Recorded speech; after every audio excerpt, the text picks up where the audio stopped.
지난주에 우리는 아브라함이 아들 이삭을 번제로 드리라는 하나님의 말씀에 순종할 수 있었던 것은 믿음 때문이었다라는 사실에 대해서 함께 생각을 했습니다.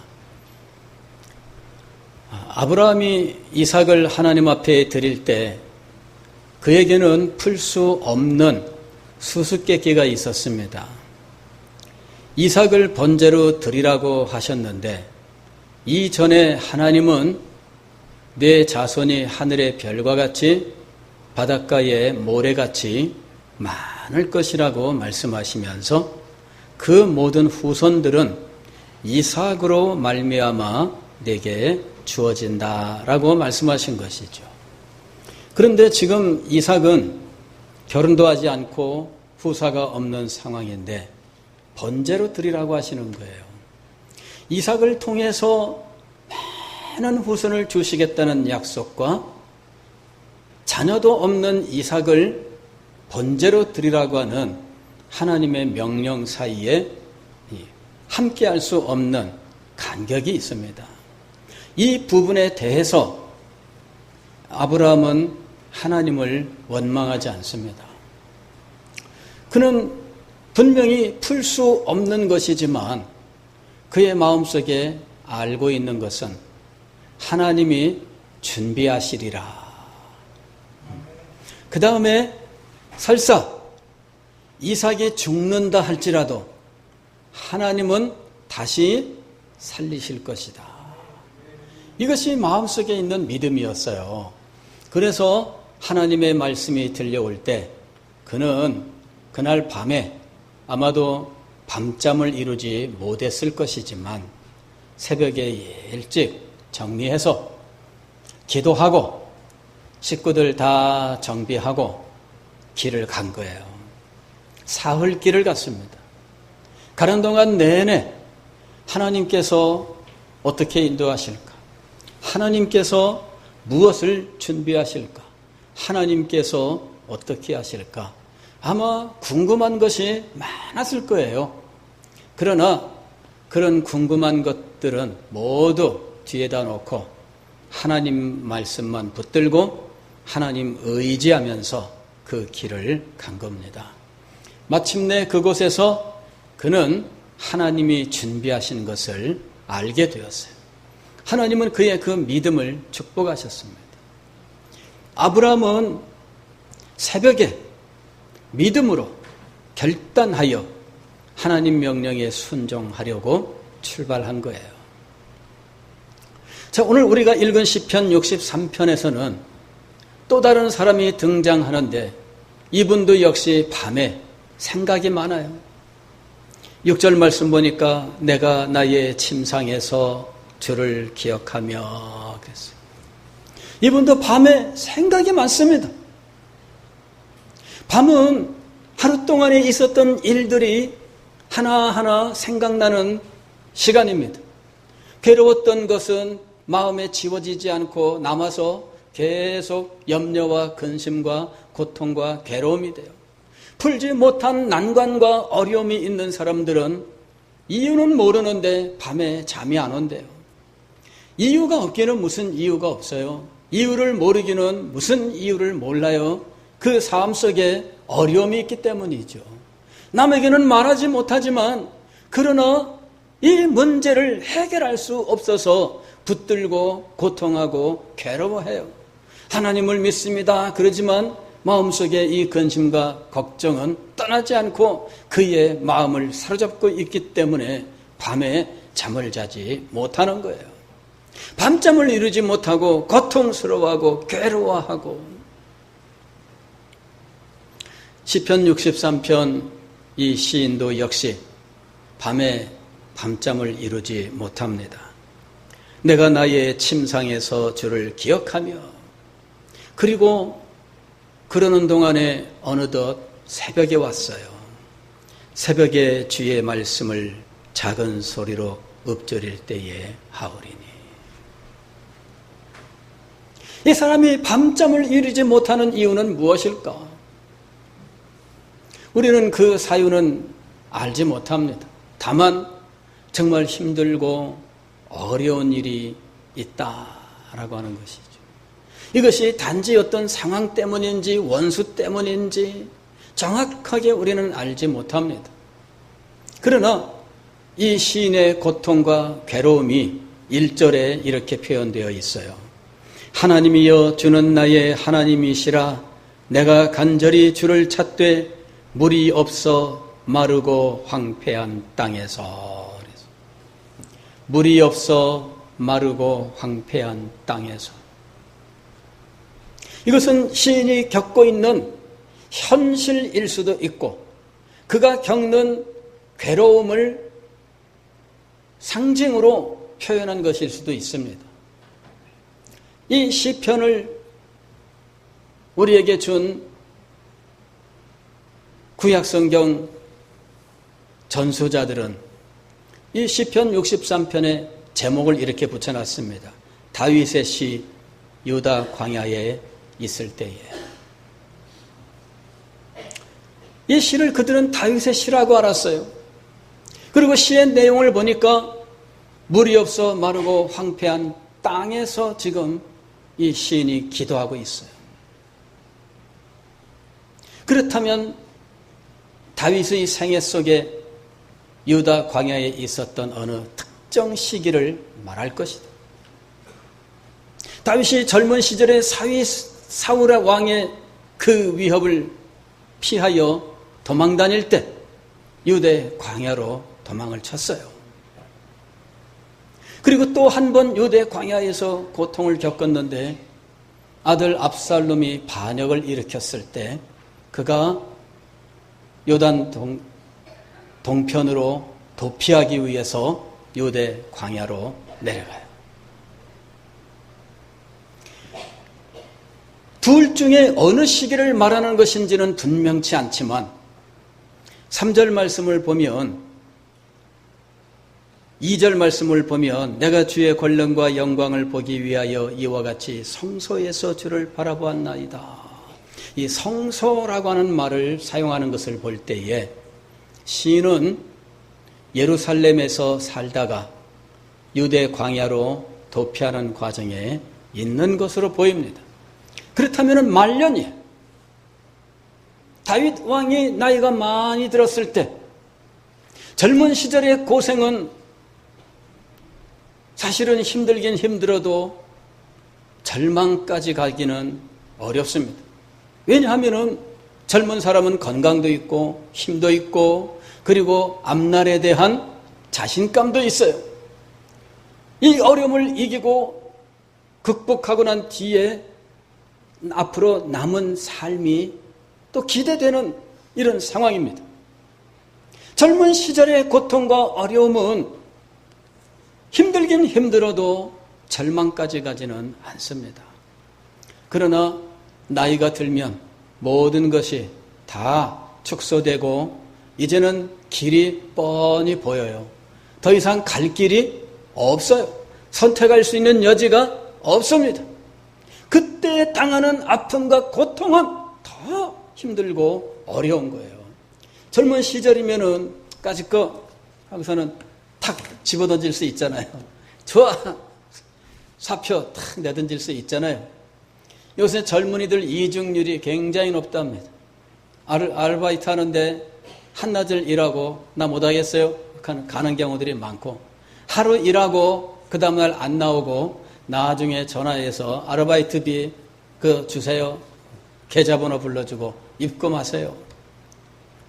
여러분 그냥 쉽게 집어던져요. 왜? 선택지가 많은 거예요.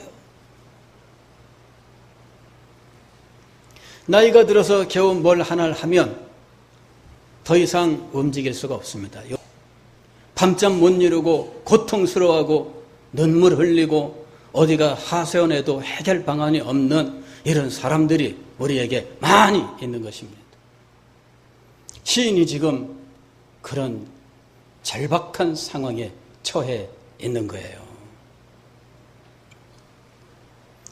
하나님이여 주는 나의 하나님이시라 내가 간절히 주를 찾되 물이 없어 마르고 황폐한 땅에서. 현실적으로 광야에 있든지 아니면은 광야로 표현될 만큼 힘들고 어려운 사정에 처해 있든지 이 시인은 지금 정말 힘들고 어려워요. 구체적으로 상황을 묘사하지 않는 이유는 광야와 같이 힘들고 어렵고 고통 가운데 살아가는 모든 사람들을 위하여 이 시가 지금 기록되었기 때문입니다. 특정의 역사적인 상황이 나오면 그 상황에 있는 사람들에게만 이 성경 말씀이 작용하게 될 겁니다. 그러나 이 말씀은 인생의 광야길을 걸어가는 우리 모두를 향한 말씀인 것입니다.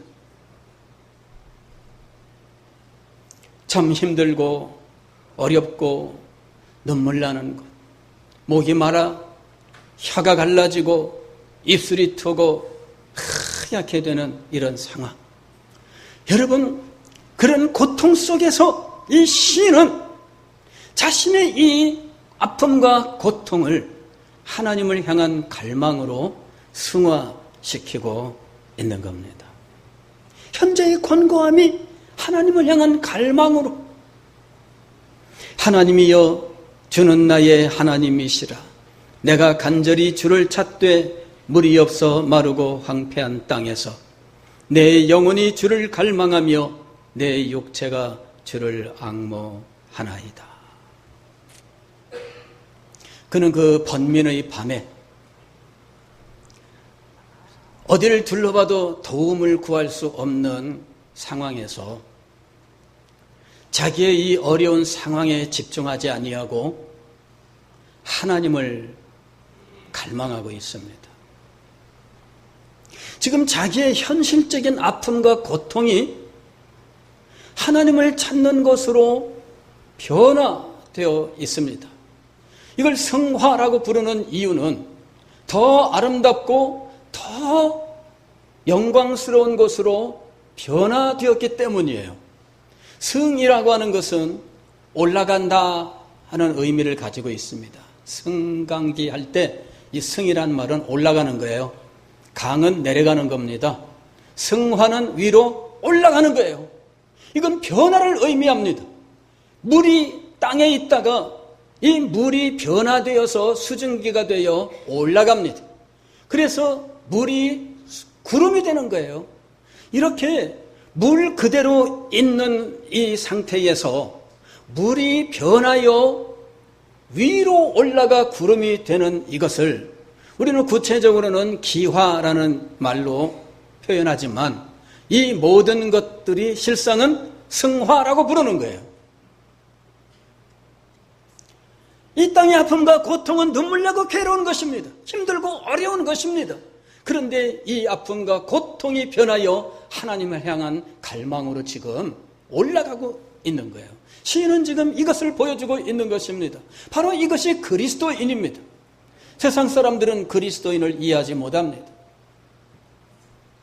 어떤 사람이 길을 가다가 그만 넘어져가지고 다리가 부러졌어요. 그런데 하는 말이 하나님 감사합니다 그러는 거예요. 세상 사람들은 이해를 못해요. 하나님 가다가 넘어져 다리가 부러졌는데 무슨 하나님에게 감사하냐 이거예요. 다리 부러졌으면 하나님을 원망해도 시원찮을 판국인데 감사합니다 그러는 거예요. 뒤에서 차가 와서 뻥 해갖고서는 자동차 뒤에 부서지고 이거 뒷목이 뻐근해요 그러는데 그러자마자 손잡고 뒤통수 잡고 하는 말이 주여 감사합니다 그러는 거예요. 여러분 그리스도인들 이해가 되십니까? 도대체 세상 사람들의 눈으로 볼 때에는 납득이 안 되는 거예요. 과거에 제가 어린 시절이죠. 70년대에 잡지 부록을 하나 이렇게 구해서 그땐 참 책이 없던 시절이에요. 뭐든 책이라고 하는 것만 눈에 보이면 갖다가 읽던 시절인데 그때 하여튼 무슨 신동안가 무슨 그 부록 별책 부록이 있었어요. 거기 보니까 종교인들 대담하는 장면 나오는데 거기에 청담 스님이라고 하는 사람이 등장을 해요. 청담이라는 사람은 그 당시에 조계종에서 최고의 조선시대 선승 그 계를 이어온 이제 최고의 이제 스승으로 인정받는 사람입니다. 동국대학교 총장도 하고 그 당시에 불교계에서는 최고의 인물이죠. 근데 이 사람이 하는 말이 참 그리스도인들에게서 자기가 감탄을 금치 못할 만한 일이 한 가지가 있는데 그게 바로 이거예요. 언덕에서 굴러 팔이 부러졌는데 하나님 감사합니다. 그런다는 거예요. 자기는 그게 도대체 기독교인들은 뭐지? 자기가 사실은 그런 자리에 이르기 위해서 수도를 한 거잖아요. 응? 근데 그리스도인들은 자기만큼 수양을 쌓은 사람들이 아니에요. 자기만큼 엄청난 공부를 한 사람도 아니에요. 그런데 그런 사람들이 수십 년 수련한 사람보다 더 대단한 거 있죠. 하나님 감사합니다. 이러는 거예요. 그게 그리스도인입니다. 여러분, 이 시인이 자기의 이 상황, 물이 없어 마르고 황폐한 땅에서 주여 비를 내려주세요. 주여 물을 주세요. 주여 빵을 주세요. 이렇게 하지 않습니다. 이 시인이 지금 무엇을 바라보고 있어요? 2절 보면은 이 시인이 갈망하는 것이 나와요. 내가 주의 권능과 영광을 보기 위하여. 주의 권능과 영광, 이건 무슨 소용이 있나요? 지금 물이 마르고 그 황폐한 이 땅에서 주의 영광과 권능이 도대체 무슨 소용이 있나요? 주의 영광이 무슨 밥이 됩니까? 주의 권능이 무슨 물이 됩니까? 우리 아버지 이해하지 못해서 저보고 그러셨어요. 야, 너 예수 믿으면 밥을 주냐 떡을 주냐? 예수 믿으면 밥이 나오냐 떡이 나오냐? 여러분, 그런데 그리스도인은 하나님의 영광과 권능을 바라보며 갈망하는 거예요. 이유가 도대체 무엇일까? 3절에 나옵니다. 3절에 보면은 주의 인자심이 생명보다 나음으로 그랬어요. 이게 이유입니다. 지금 이 시인은 그 곤핍한 땅에서 당장 한 번의 빗방울, 한 번의 하나의 떡 조각을 구하지 않아요. 그의 생명보다 더 귀한 무엇인가를 지금 구하고 있습니다. 비 한 번 내려서 물 한 번 쓸고 지나감들, 그 다음에는 또 어떻게 할 거예요? 당장 배고프다고 떡 한 조각 먹을 수는 있겠지만 그리고 난 다음에는 또 어떻게 할 거예요? 시인은 당장 지금 앞에 있는 이 한 번의 이 상황을 모면케 하는 바로 그 문제에 집중하지 않아요. 그런 근본적인 문제에 마음을 두고 있는 것입니다. 주의 인자하심이 생명보다 나음으로. 인자하심이란 무엇이냐면 헤세드입니다. 헤세드. 헤세드는 하나님의 사랑을 말하는 거예요.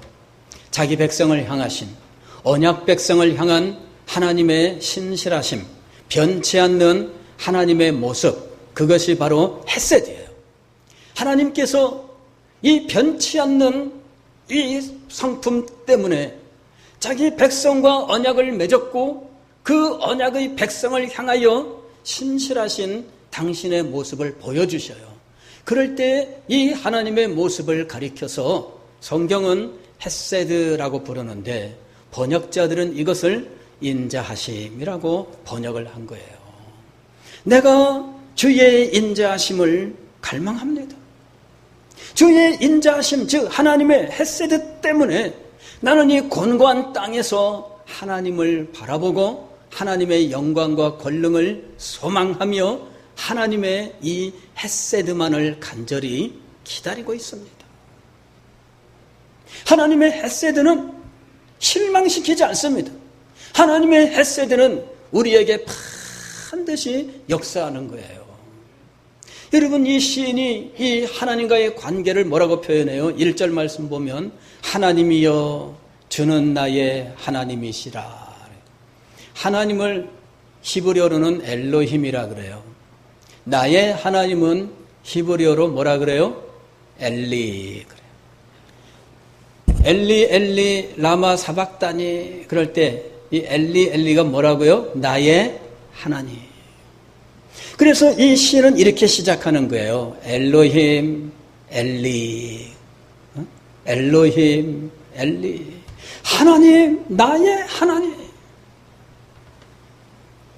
왜 하나님을 그렇게 부를까요? 우리가 아버지를 부르고 우리가 어머니를 부르는 것과 비슷한 거예요. 내 아버지와의 관계, 내 어머니와의 관계 때문에 내가 아버지를 부르고 어머니를 불러요. 아버지, 당신은 나의 아버지입니다. 어머니, 당신은 나의 어머니입니다. 그러므로 내가 아버지에게 무엇을 기대하겠으며 어머니에게 무엇을 기대하겠습니까? 엘리, 나의 하나님, 하나님은 나의 하나님입니다. 내가 하나님에게서 무엇을 기대할까요? 하나님의 헤세드, 영광의 하나님, 권능의 하나님, 그분이 나를 향하여 인자를 가지고 계신다는 거예요. 이것이 이 시인이 갈망하는 것입니다. 이 시인이 소망하고 있는 것입니다. 하나님의 헤세드는 결코 배반하지 않습니다. 5절 말씀 보면 시인의 만족함이 나와요. 골수와 기름진 것을 먹음과 같이 나의 영혼이 만족할 것이라. 하나님의 도우심, 하나님의 역사, 하나님의 풍성한 자비와 긍휼, 나의 영혼의 갈급함을 만족시키는 것이에요.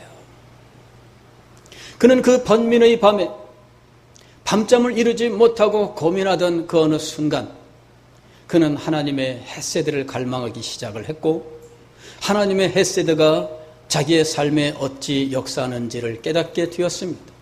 어느 순간 그의 근심과 걱정은 하나님을 향한 찬양으로 변했습니다. 그의 아픔과 고통은 마음속에서 평안과 기쁨과 위로로 변화되었습니다.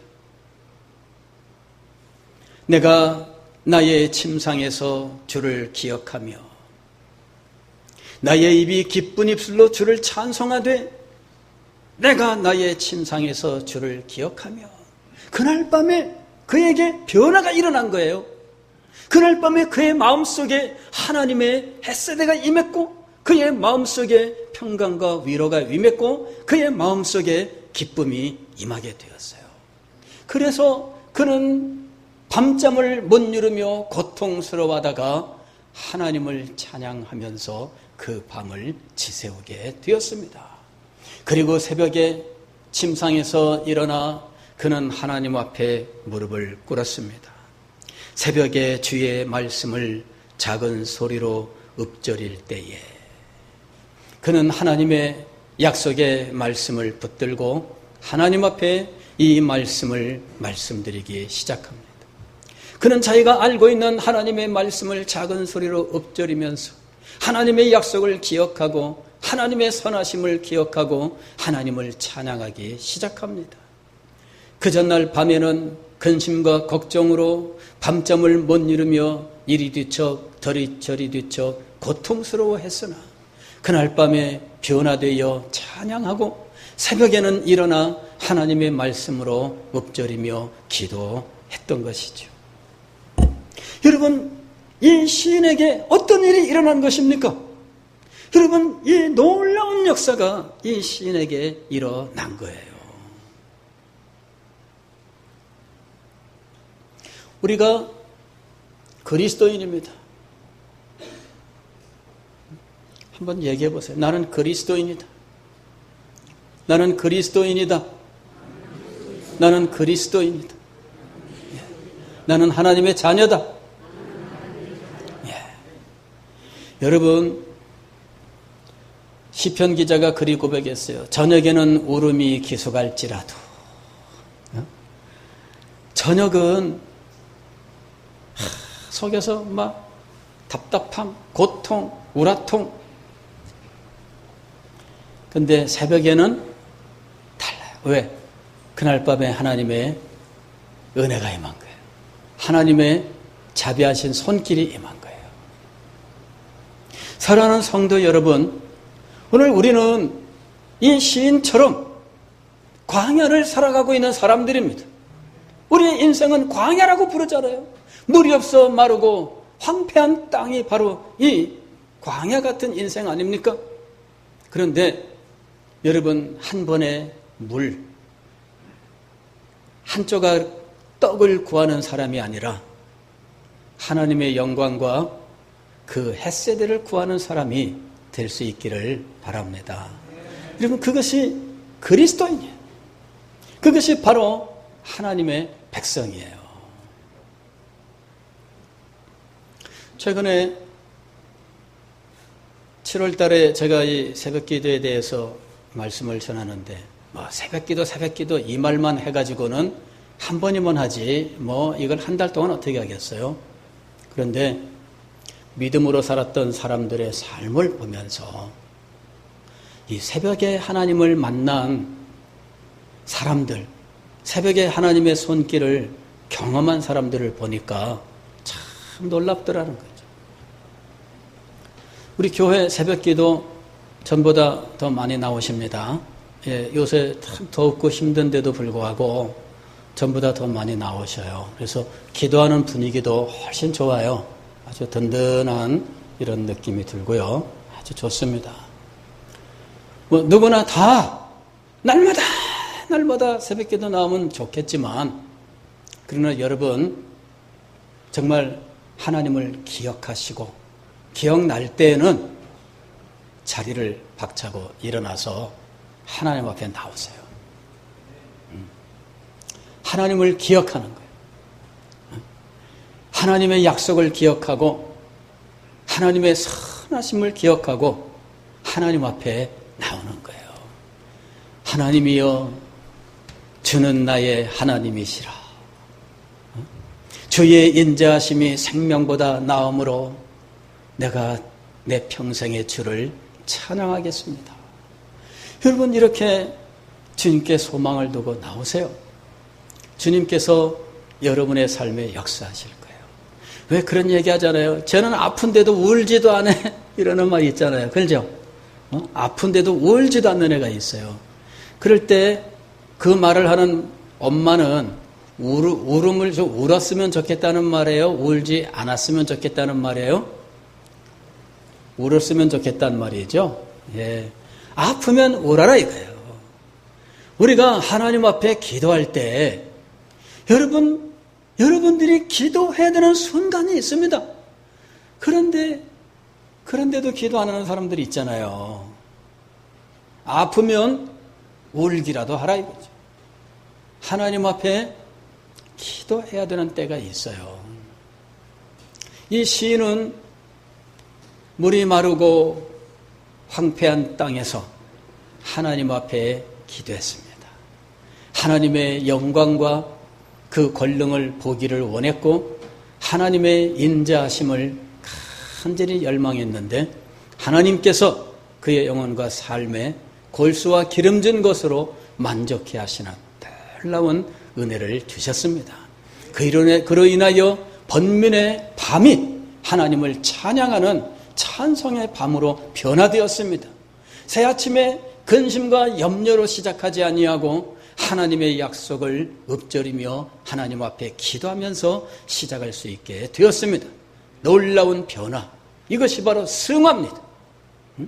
아픔과 고통이 승화가 되고 절망과 좌절이 승화가 되어야 여러분, 우리의 삶에, 우리의 영혼에, 우리의 마음에 질병이 사라지는 거예요. 여러분, 이 마음속에 답답함, 고통, 이것 붙들고 씨름하면 병나게 되어 있습니다. 왜 이 현대 세상에 병든 사람들이 그렇게 많을까요? 이게 승화되지 못하기 때문이에요. 여러분, 하나님 앞에 여러분의 아픔과 고통을 승화시켜 올릴 수 있어야 돼요. 그래야 하나님의 영광을 붙들고 하나님의 인자와 자비를 맛보아야 된다는 것입니다. 그래야 우리의 영혼의 마음에 맺힌 것이 사라지게 돼요. 우리의 육체의 질병들이 사라지게 돼요. 우리의 삶의 절망이 변하여 소망이 되는 거예요. 우리의 삶에 하나님의 능력이 나타나기 시작을 하는 거예요. 사랑하는 성도 여러분, 하나님을 바라보시고 하나님의 영광을 구하기를 바랍니다. 하나님은 우리의 하나님이십니다. 하나님은 우리의 아버지이십니다. 하나님께서 우리를 사랑하시고 하나님께서 우리에게 자비를 베푸실 것입니다. 하나님의 은혜를 찬양하시는 우리의 날이 되시기를 주의 이름으로 축원합니다.